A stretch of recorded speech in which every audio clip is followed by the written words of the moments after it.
15 আসনের আমিরে জামাতের আসনে বিকাল 3:30টার সময় মোয়াজ্জেম হোসেন মতির নেতৃত্বে সন্ত্রাসী সোহেল, শ্যামল, রিয়াদ, মানিক এবং তুহিন এরা 20-25 জন লোক এসে আমাদের নির্বাচনী ক্যাম্প ভাঙ্গে এবং পরবর্তীতে তারা আসে আমাদের লোকজনকে মারপিট করে এবং আমাদের দুজন আহত হয় এবং এরা আমাদের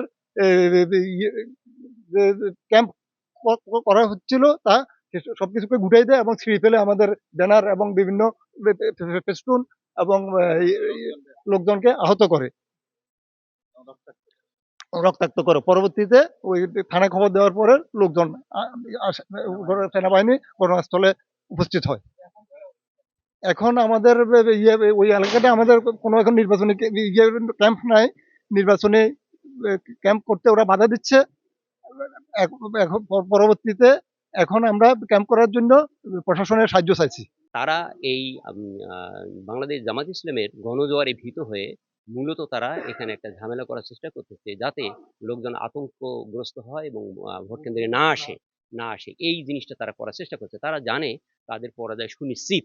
এই সুনিশ্চিত পরাজয় জেনেই তারা মূলত এখানে হামলাগুলো করার চেষ্টা করতেছে এবং কিছুটা থমথমে পরিস্থিতি বিরাজ করতেছে। পুলিশ টহল দিচ্ছে এবং আমরাও আতঙ্কে আছি যে কখন কোন ধরনের সন্ত্রাসী হামলা করে, কারণ আমরা এখানে সিকিউর ফিল করতেছি না। টহল দিয়ে পুলিশ চলে যাওয়ার পর পরিস্থিতি কোন দিকে করে আমাদের জানা নেই। তারপর আমরা ধৈর্য ধরে সহনশীলতার সঙ্গে আমরা এখানে অপেক্ষা করতেছি। আমাদেরকে পুলিশ বাহিনী অনেক সহযোগিতা করেছেন, আর্মিরা অনেক সহযোগিতা করেছে যাতে এখানে কোনো ঝামেলা না হয়।